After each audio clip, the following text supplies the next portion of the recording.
Hello, my name is Asanpi. Welcome to my start guide for Khorasan in EU4 1356. It's a timeline extension mod, and it also doubles as a content extension mod as well. I hope you enjoy this guide. This quick start guide is meant to get you started. Because you start earlier, there's a lot more things you can do with all the new policies and new content that's in this mod. So I hope you enjoy it. Now, Khorasan is an interesting nation because they're in a different position than they are in 1444. The Timurids are going to spawn from Transoxiana, which is this nation up here. Transoxiana gets an event about Timurid rising, and they can either tell him to get out, tell him to become a general, or make him lead the nation. AI will usually take the last option. Before then, your goal is to expand as fast as possible into the Persian area before that happens. Now, while they are inferior to a nation like Afghanistan or even Muzzafarid, they start very close to a very important trade node in Sari. They have the potential to get lots of money. There's two ways you can play this nation. I personally think that it's more fun to stay as Shia and try to convert the surrounding area. It makes expanding westward a little bit easier, and ultimately, we are racing the Ottomans. Now, if you're new to 1356, one of the first things you'll notice, and you can disable these three, you don't need to reload any of the missions, you do not want to change to Sunni. That will give us a stability hit that we cannot afford. And honestly, Shia is fun. We'll denouncect practices and take missionary strength versus heretics, +2. Now, normally you cannot take any policies from the start of the game, but in this mod you can. Speaking of which, we're going to take another bit of missionary strength and +1 missionary. You're going to be very intolerant if you go this route. Otherwise, do not take that. We have a vassal, so we get to grow the vassal structure, which gives us these bonuses here.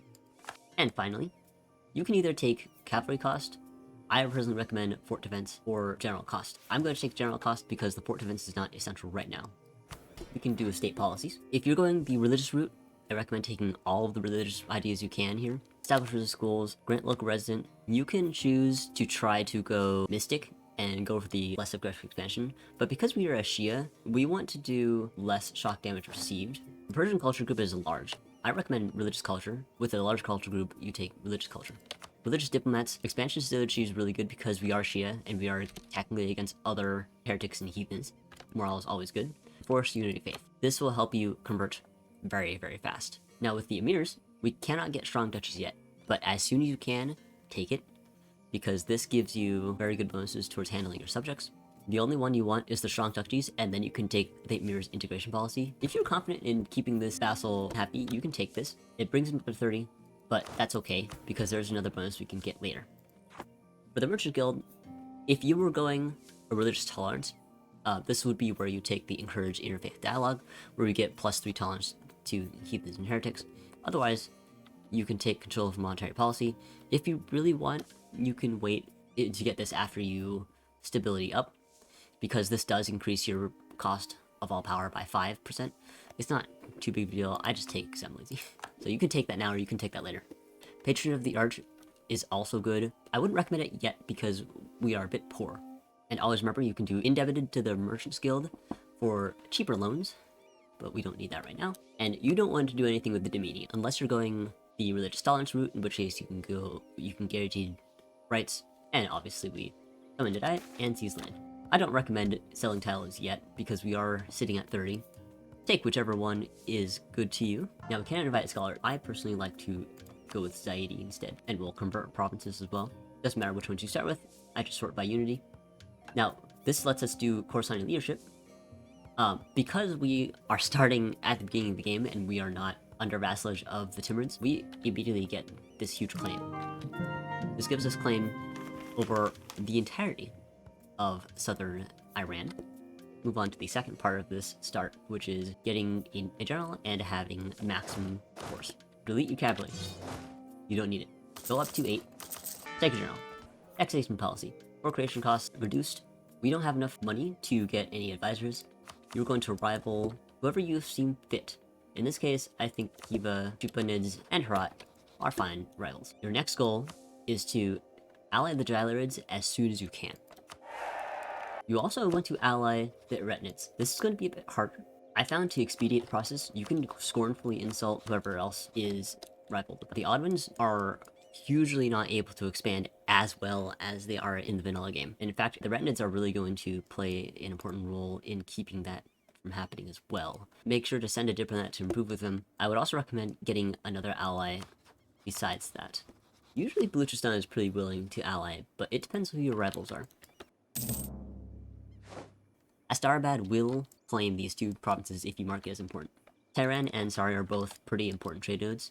Once you get those two, you will make the most money in the Persian area for a while. That will usually happen after our war with Chupenids.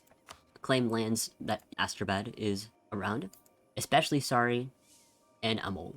Asari and Amol will be essential for getting a foothold in trade. Now we just need to wait for our manpower to go back up. We have very low manpower reserves, so it's not hard to get this mission that's coming up next.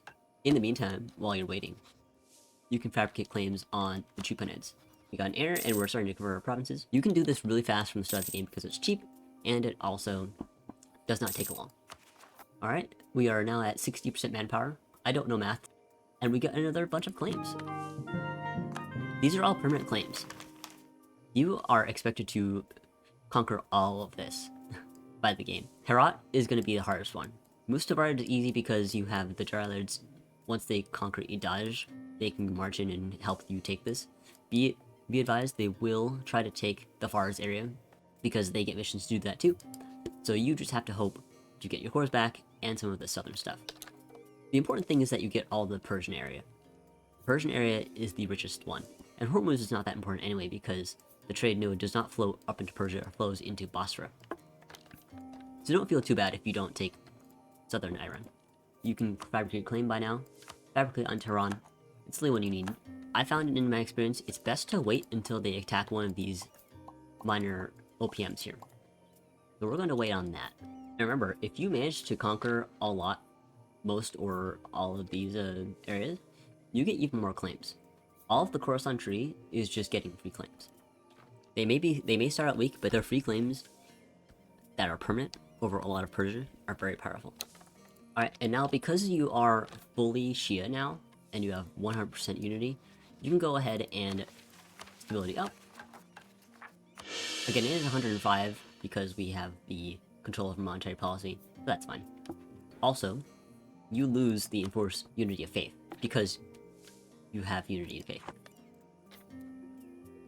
That whenever you conquer more territory, always get that policy back. Now you also lose Shia Persia.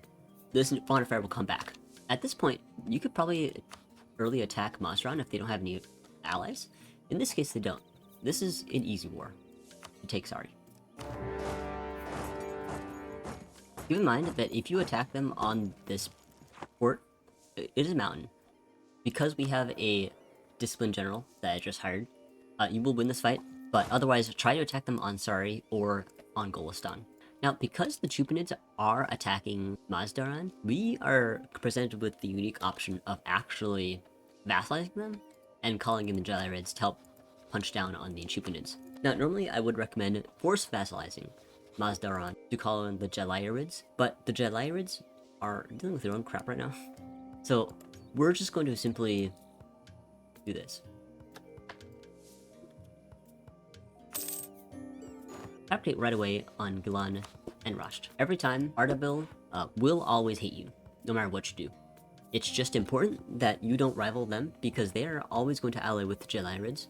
You can actually use this to your advantage because they won't get attacked, and they won't get wiped out, and they will usually grow to a fairly medium-sized nation, but still not strong enough to fight you.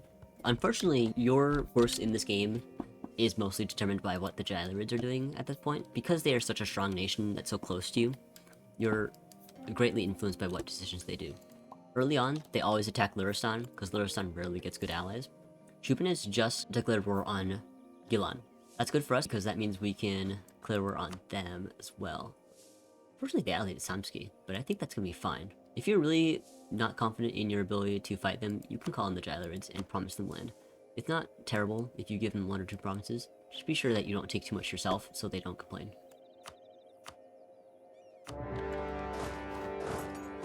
At the very least, you take Tehran. If you think you can push it, which you usually can, you can take Qom and Sava. Taking Sava will allow you to take what's left over from Luristan. Most often, the Jalayirids will only take these 2 provinces down here and leave this one for you. The Jalayirids have helped very little this war, so give them 1 province and they'll be happy. We have just enough to fulfill that. By now, your claim on Gilan should be good. We're going to race to conquer them as well. Gotta wait for my tip to come back. There we go. Next, you fabricate on Rast. If you want, you can wait on taking the Conquering New States one for when you move your capital to either Tehran or Sari. Again, because we are attacking someone that the Chupanids are attacking, if you really want, you can attack Chupanid again. That's the unconditional surrender from Gilan. Make them the vassal and call in your 2 allies.